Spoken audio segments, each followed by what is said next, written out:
रूप से एक पिता पुत्री के भावनात्मक रिश्ते, अटूट विश्वास और एक पुरानी कार के साथ जादुई जुड़ाव की घटना पर आधारित है।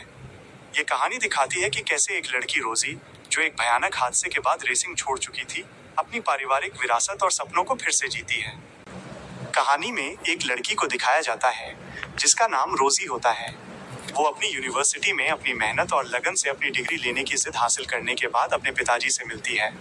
वो अपनी इस बड़ी सफलता से इतनी ज्यादा खुश होती है कि खुशी के मारे सीधे अपने पिता के गले लग जाती है। रोजी के पिता रोजी से बहुत खुश होते हैं क्योंकि आज रोजी ने अपनी इस उपलब्धि से समाज में उनका सर फख्र से ऊंचा कर दिया होता है। वे अपनी बेटी रोजी से प्यार भी बहुत ज्यादा करते हैं क्योंकि वो उनके घर में इकलौती संतान होती है। तभी भावुक होकर रोजी के पिताजी अपनी बेटी से कहते हैं कि बेटा, अगर आज तुम्हारी माँ जिंदा होती तो उसे तुम पर आज बहुत गर्व महसूस होता। और ठीक उसी बीच रोजी की एक बहुत पुरानी दोस्त वहां पर अपनी एक बिल्कुल नई कार लेकर पहुंचती है। वो कार उसे उसके माता पिता ने गिफ्ट में दी थी। यहाँ पर रोजी की दोस्त रोजी से कहती है कि हम बहुत जल्द ही अब इंडिया छोड़कर अमेरिका जाने वाले हैं, जहाँ पर हम एक नया बिजनेस की शुरुआत करेंगे। तभी रोजी के पिता रोजी को बाइक रेस दिखाने के लिए उसे कहने लगते हैं और उसे रेस वाली जगह पर लेकर जाते हैं। वहां पहुंचकर वे एक ऐसी औरत से मिलते हैं जो उस इलाके की एक बहुत ही जानी मानी और मशहूर औरत है। फिर तभी वे सभी लोग वहां बैठकर रेस देखने लगते हैं। तभी अचानक उनके सामने से एक रेसर कार बहुत तेजी से गुजरती है, जिसका वहां बहुत ही खतरनाक एक्सीडेंट हो जाता है। दरअसल वो आदमी चैंपियनशिप के लिए कड़ी ट्रेनिंग ले रहा था, जो कि कुछ ही हफ्तों में होने वाली थी। समस्या ये थी कि उस रेसर में उस समय कुछ खास खेल की प्रतिभा नजर नहीं आ रही थी। उसी रात जब रोजी अपने घर लौटकर वापस आती है, तो वो अपने लिविंग रूम की दीवारों पर लगी पुरानी तस्वीरों को गौर से देखती है। उन तस्वीरों को देखकर उसे अपने दादाजी की बहुत ज्यादा याद आती है, जो अपने समय के एक बहुत ही महान और सबसे बड़े रेसर हुआ करते थे। ये फोटो रोजी के लिए एक बहुत ही महान और प्रेरणादायक चीज थी, क्योंकि रोजी हमेशा से ही अपने मन में अपने दादाजी के जैसा ही एक बहुत ही बड़ी रेसर बनना चाहती थी। लेकिन रोजी की जिंदगी में सब कुछ तब पूरी तरह से बदल गया था जब रोजी का एक बहुत बुरा एक्सीडेंट हो गया था और वो उस चोट की वजह से पूरे 3 साल तक अस्पताल में भर्ती रही थी। उसी हादसे के बाद उसके पिताजी बहुत डर गए थे और उन्होंने रोजी को दोबारा रेस करने से सख्ती से मना कर दिया था। फिर अगली सुबह रोजी के पिताजी रोजी को उसकी ग्रेजुएशन का गिफ्ट दिलाने का वादा करते हैं। वे रोजी को एक पुराने गैरेज कबाड़ खाने में लेकर जाते हैं, जहां पर बहुत सारी पुरानी कारें कबाड़ की हालत में खड़ी होती हैं। उन कारों में से रोजी को अपनी पसंद की एक कार चुननी थी, जिसे वो अपनी मनपसंद कार बना सके। तभी उस टूटे फूटे गैरेज में धूल से सनी खड़ी एक रहस्यमयी गाड़ी रोजी को देख लेती है। वो गाड़ी उसी पल ये तय करती है कि उसे अब रोजी के साथ ही यहाँ से जाना चाहिए। वो गाड़ी खुद चलकर रोजी के पास आने की भरपूर कोशिश करती है, लेकिन उसके पिछले दोनों पहिए निकले होने की वजह से वो चलकर रोजी के पास नहीं आ पाती। लेकिन तभी उस रहस्यमयी गाड़ी को पूरी तरह नष्ट करने के लिए मशीन की तरफ ले जाया जाने लगता है। वह रहस्यमयी गाड़ी रोजी का ध्यान अपनी तरफ खींचने के लिए अपना हॉर्न भी बार बार बजाती है, लेकिन रोजी का ध्यान उस समय उसके ठीक सामने खड़ी एक दूसरी चमकती गाड़ी पर आ जाता है। रोजी जैसे ही गैरेज के मालिक से उस दूसरी गाड़ी का सौदा करने ही वाली थी कि तभी अचानक वो रहस्यमयी कार मशीन के पंजे से निकलकर सीधे उस गाड़ी के ऊपर गिर जाती है, जिसको रोजी खरीदने वाली थी। अब ये नज़ारा देखकर रोजी के पास और कोई चारा नहीं बचा था। के बाद रोजी उस गाड़ी को अपने घर ले जाती है और इस तरह उस रहस्यमयी कार को एक नया घर मिल जाता है। घर पहुंचने के बाद रोजी के पिताजी उस कार की थोड़ी बहुत मरम्मत और देखभाल करते हैं, ताकि उनकी बेटी रोजी उसे चलाकर गैरेज तक सुरक्षित ले जा सके। उसके बाद रोजी जब पहली बार उस कार के अंदर बैठती है, तो अचानक कार का एक बॉक्स अपने आप ही खुल जाता है। उस बॉक्स के अंदर पुराने मालिक का एक लेटर पत्र रखा होता है, जिसमें ये लिखा होता है कि जो भी इस गाड़ी का नया मालिक बनेगा, वो इसकी बहुत अच्छे से देखभाल और ख्याल रखना। फिर इसके बाद रोजी जैसे ही उस कार को स्टार्ट करती है, वो रहस्यमयी कार अचानक अपने आप ही सड़क पर चलने लगती है। यह देखकर रोजी बहुत ज्यादा घबरा जाती है और फिर वो उसे उस पुराने गैरेज में लेकर चली जाती है, जहां पर वो अपने पुराने दोस्त को गाड़ी से मारते मारते बचा देती है। इसके बाद जब रोजी का पुराना दोस्त उसे देखता है, तो वो अपनी आंखों पर बिल्कुल विश्वास नहीं कर पाता कि उसकी दोस्त अब इतनी जवान और खूबसूरत हो चुकी है। असल में रोजी के हाई स्कूल पास करने के बाद वो सीधे कॉलेज चली गई थी, इसलिए उन दोनों की आपस में मुलाकात नहीं हो पा रही थी। अब इतने लंबे समय के बाद दोनों की मुलाकात हुई थी, इसलिए रोजी का दोस्त उस कार को एक नया और बेहतरीन रूप देने का फैसला करता है। लेकिन वो इस गाड़ी को पहले सड़क पर चलाकर टेस्ट करना चाहता है। जैसे ही वे सड़क पर निकलते हैं, वह रहस्यमयी गाड़ी अचानक बहुत सारा काला धुआं फेंकने लगती है, जिससे रोजी को लोगों के सामने बहुत शर्मिंदा होना पड़ता है और वो मन ही मन सोचने लगती है कि अब मैं इस पुरानी कबाड़ कार को वापस कर दूंगी। लेकिन वो रहस्यमयी कार ऐसा बिल्कुल भी नहीं होने देती है। अचानक वो कार अपने आगे के दोनों पहिए हवा के ऊपर उठा लेती है और सिर्फ पीछे की दोनों पहियों के बल पर सड़क पर दौड़ने लगती है। ये सब देखकर रोजी डर के मारे वहीं बेहोश हो जाती है। जब रोजी को होश आता है तो उसे पता चलता है कि वो एक बहुत बड़े स्पोर्ट्स कार प्रदर्शन एग्जीबिशन की जगह पर पहुंच चुकी है। वहां पर उसकी मुलाकात अपने पुराने दोस्त और मशहूर रेसर बर्फी से होती है, जो कि नेशनल कप चैंपियन है। वो आदमी जैसे ही वहां आता है, उसे देखने के लिए लोगों की भारी भीड़ लग जाती है और लोग उससे ऑटोग्राफ लेने की मांग करने लगते हैं। इसी बीच वो रहस्यमयी कार चिढ़ जाती है और अपने जोर जोर से हॉर्न को बजाने लगती है। रोजी उस हॉर्न को बंद करने के लिए कार की डिग्गी खोलती है, लेकिन तभी वो रहस्यमयी कार रोजी के ऊपर अपना तेल छिड़क देती है। इसकी वजह से रोजी के कपड़े खराब हो जाते हैं और उसे कपड़े बदलने पड़ते हैं। लेकिन सौभाग्य से रोजी को उसी कार के अंदर एक रेसिंग ड्रेस और एक सुरक्षित हेलमेट मिल जाता है, जिसे लेकर रोजी जल्दी से पहन लेती है। रोजी जैसे ही कार में बैठने ही वाली होती है कि तभी मजाक में वो रहस्यमयी कार उसका हेलमेट जानबूझकर नीचे गिरा देती है। तभी वहां खड़ा एक आदमी उस पुरानी कार को देखता है और कहता है कि इस बेकार कार को तो किसी सर्कस में भेज देना चाहिए। ये अपमानजनक बात सुनकर उस रहस्यमयी कार को बहुत ही ज्यादा बुरा लगता है और वो अपना ये अपमान सहन नहीं कर पाती। वो अचानक उस आदमी की कार को साइड से रगड़कर बुरी तरह खरोंच देती है। फिर वहां पर मौजूद सभी लोग ये देखकर शोर मचाने लगते हैं और कहते हैं कि अब तुम दोनों के बीच एक रेस हो जाए। ये सुनकर वो आदमी चुनौती को स्वीकार कर लेता है, लेकिन रोजी बहुत घबरा जाती है और वो उस गाड़ी से बाहर निकलने की कोशिश करती है ताकि उस आदमी से माफी मांग सके। लेकिन तभी वो रहस्यमयी कार अपने सारे दरवाजे और शीशे पूरी तरह लॉक कर देती है ताकि रोजी किसी भी हाल में बाहर न निकल सके। उसके बाद कार रोजी को लेकर सीधे रेसिंग की मुख्य जगह पर पहुंच जाती है, जहां पर वो आदमी भी अपनी शानदार कार लेकर मुकाबले के लिए सामने खड़ा हो जाता है। फिर रास्ते में उस रहस्यमयी कार और उस घमंडी आदमी की कार की रेसिंग शुरू हो जाती है। वो रहस्यमयी कार भले ही देखने में पुरानी और कबाड़ थी, लेकिन वो उस आदमी की कार को बहुत जल्दी रास्ते में पकड़ लेती है। वो आदमी गुस्से में रोजी की कार को रास्ते से हटाने के लिए अपनी कार से बार बार टक्कर देने लगता है और फिर यहीं पर वो रहस्यमयी कार अपने असली और जादुई रूप में आ जाती है और अब वो अपने एक नए ही अंदाज में सड़क पर भागने लगती है। ये सब देखकर रोजी का भी उस कार पर विश्वास बढ़ जाता है। फिर वो रहस्यमयी कार और रोजी दोनों मिलकर उस आदमी को हराने की पूरी कोशिश करते हैं।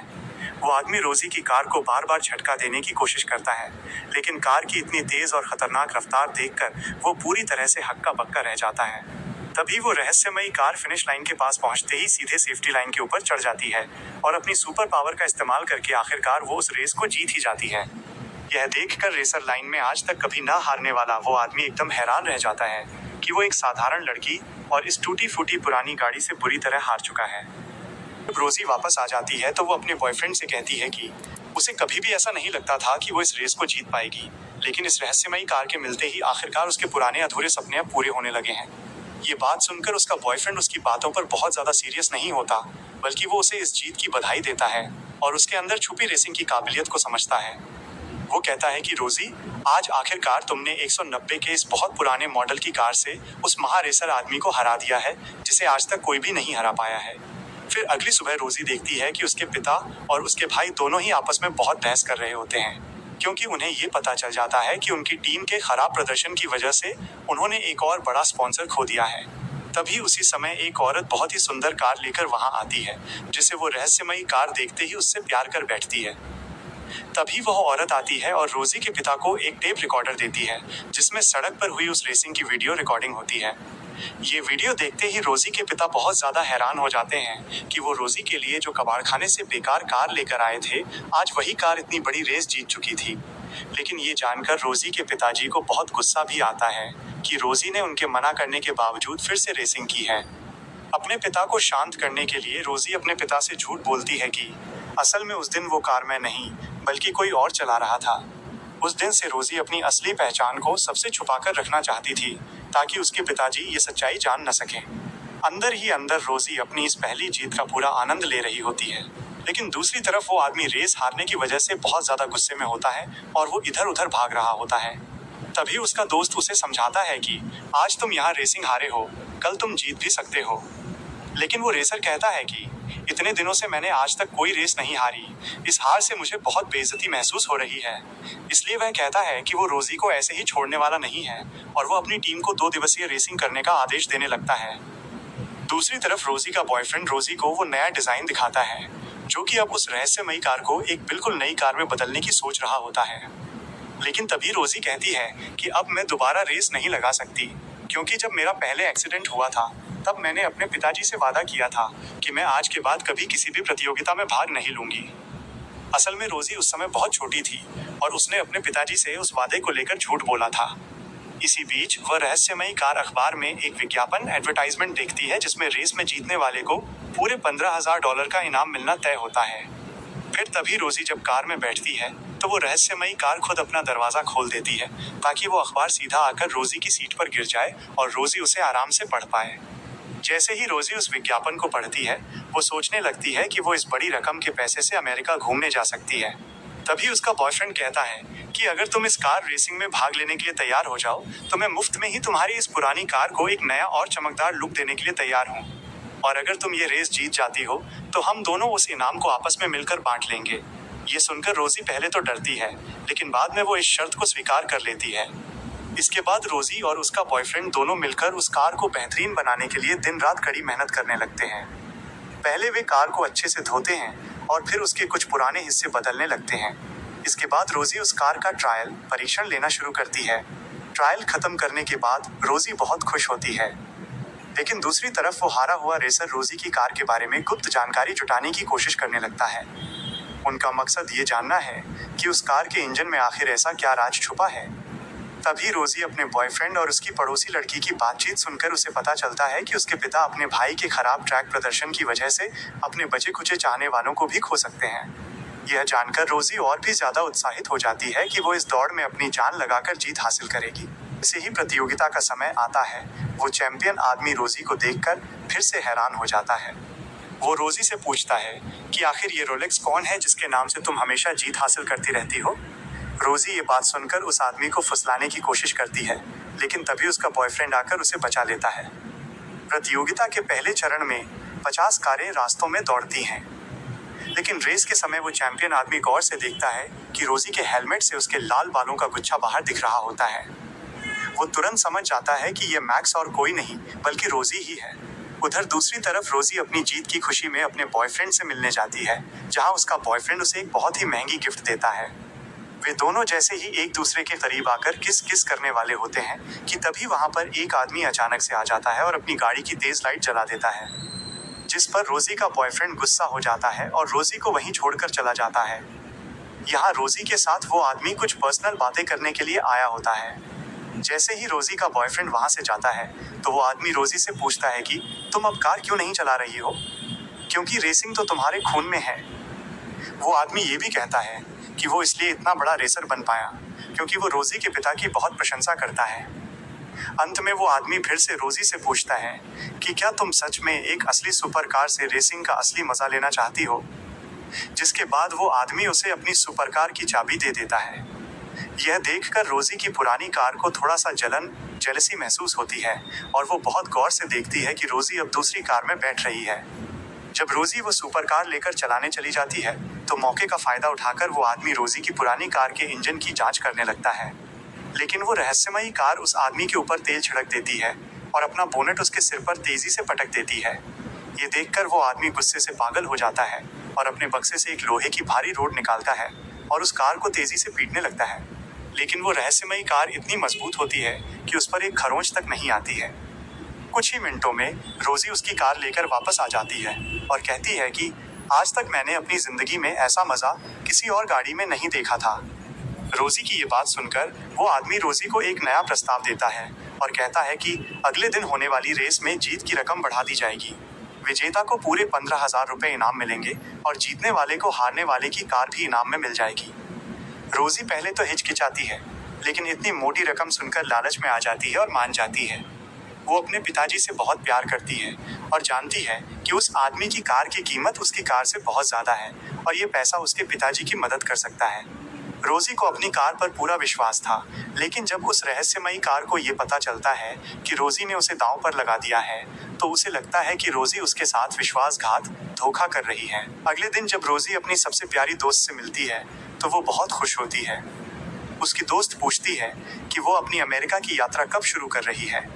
रोजी कहती है कि उसे आज एक प्रतियोगिता में भाग लेना है और वो अपनी दोस्त को भी साथ चलने को कहती है। फिर वो अपने बॉयफ्रेंड के गैरेज जाती है, जहां बॉयफ्रेंड कहता है कि तुम्हारी रहस्यमयी कार आज बहुत दुखी और घबराई हुई लग रही है, तुम इससे प्यार से बात करो। लेकिन गलती से रोजी अपनी कार को और ज्यादा उल्टा सीधा बोलकर उसे गुस्सा दिला देती है। वो कहती है कि कार को वही करना होगा जो रोजी कहेगी। जब रेस स्टार्ट होती है, तो रोजी अपनी कार लेकर लाइन में खड़ी हो जाती है। संकेत मिलते ही कार तेजी से आगे निकल जाती है, लेकिन जैसे ही वो फिनिश लाइन के पास पहुंचती है, वो कार जानबूझकर रुक जाती है और वो रेस हार जाती है। ये देखकर रोजी दुखी हो जाती है। वो आदमी बहुत खुश होता है और कहता है कि अब रोजी को अपनी असली पहचान सबको दिखानी चाहिए। रोजी जैसे ही अपना हेलमेट उतारती है, वहां मौजूद उसके पिता और बाकी सब दंग रह जाते हैं। रोजी का बॉयफ्रेंड उसे समझाता है कि हार जीत तो लगी रहती है, तुम अपनी कार लेकर यहाँ से चली जाओ। लेकिन शर्त के मुताबिक वो आदमी रोजी की कार को छीनकर ले जाने लगता है। वो उस कार को बहुत सारी कारों के बीच खड़ा करके दूसरी कारों से टक्कर मार मार कर उसे तुड़वाने लगता है। रोजी वहां पहुंचती है और अपनी कार की ये हालत देखकर उसकी मदद करना चाहती है, लेकिन सुरक्षा गार्ड उसे रोक देते हैं। रोजी वहां के मालिक से मिलती है और कहती है कि वो अपनी कार वापस खरीदना चाहती है।